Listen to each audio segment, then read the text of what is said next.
اساسگزار صلح و وحدت ملی پیشوای ملت پرزیدنت جمهوری تاجیکستان محترم امامعلی رحمان در نایه فرخار بینای قصر فرهنگ را مورد بهره برداری قرار دادند. خوش آمدید پیشوای معظم ملت. خوش آمدید، خوش آمدید، خوش آمدید.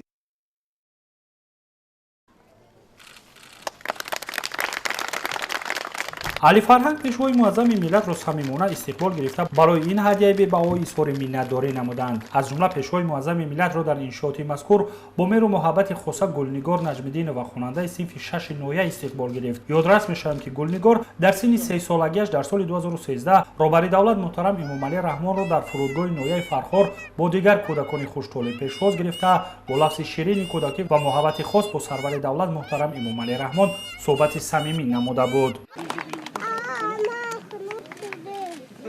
شما خوردی؟ جیبو گرم نکنی جیبو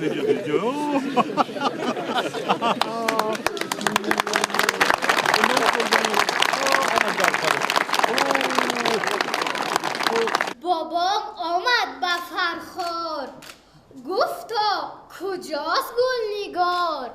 من همین جا بابا جان شعرت خوانم با وقار. من که حالا خورد هستم رسمی شما در دستم. از دیدن رسمتان خوشنودم و سرمستم. شنو ای بابا جانم اکنون من مکتب خوانم. از خنک خوردن هایم دیگر نه من نالانم.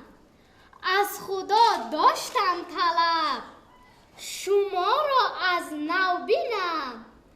دیلکم گردد آرام گل مقصود بچینم. شوم این دفعه سوار بابا بایم در چرخ بار. برد با خود بابا جان من را به سیر جهان. بابام شاه مایان است پیشوای تاجیکان است.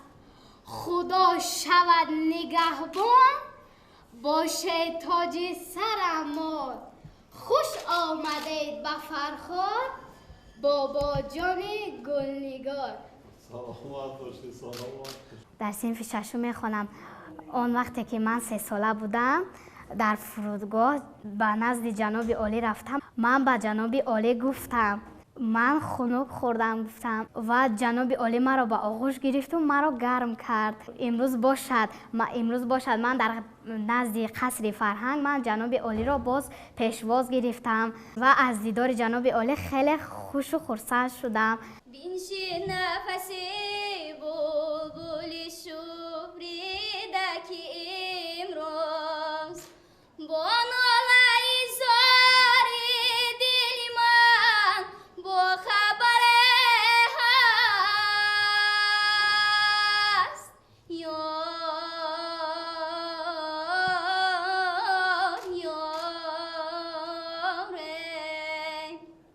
گر شربتی وصلت با لبی تشنه ندادن به موری غمی عشقی تو را چشمی تره هست.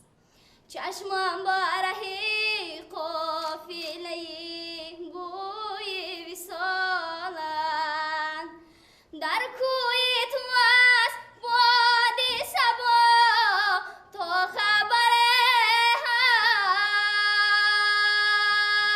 هست. جانه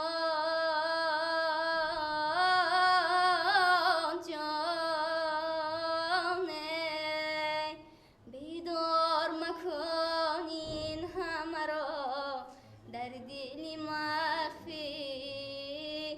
اندیشه نما غیری تو هم دادگره هست. اندیشه نما غیری تو هم دادگره هست. бинои хуштару замонавии қасри фарҳанг бо истифода аз санъати баланди меъморӣ бунёд гардида дар он барои кору фаъолияти дастаҳои ҳунарӣ кормандони бахши фарҳанги ноҳия баргузории ҳамоишу барномаҳои фарҳангӣ шароити зарурии замонавӣ фароҳам оварда шудааст. толори асосии бино дорои 400 ҷойи нишаст буда имконият фароҳам меорад ки ҳамоишу чорабиниҳои гуногун ва барномаҳои консертӣ минбаъд дар ҳамин ҷо гузаронида шавад. толор бо истифода аз санъати баланди меъморӣ ва усули хоси гаҷкорӣ оро ёфта он бо қандилҳои калонҳаҷми зебо ва дигар ороишот зиннат ёфтааст. барои ороиши дохили толор санъати баланди меъмориву наққошӣ истифода гардида саҳна бо дастгоҳҳои замонавии равшанидеҳӣ ва тақвияти овоз таъмин мебошад. ҳуҷраҳои алоҳида барои ивази сару либос ва пардозгарӣ бо тамоми лавозимоти зарурӣ сохта шудааст. дар як ҷамоати деҳот барои нағзтар хубтар гузарондани чорабиниҳо ин қасри фарҳанг ба кор шурӯъ мекунад, ба фаъолият шурӯъ мекунад.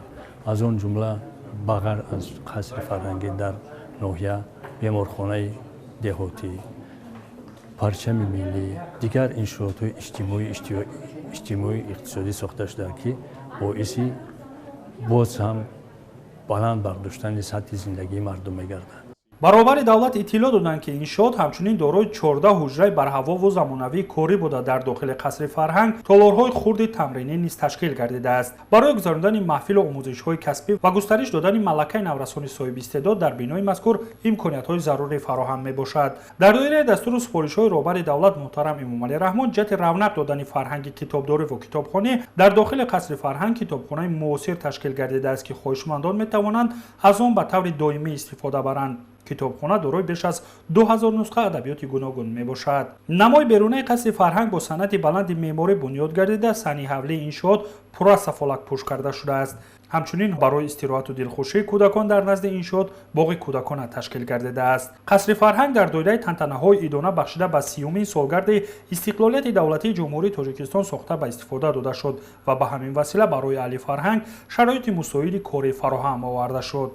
صاحب وطنو تو تاج شاهی داری ای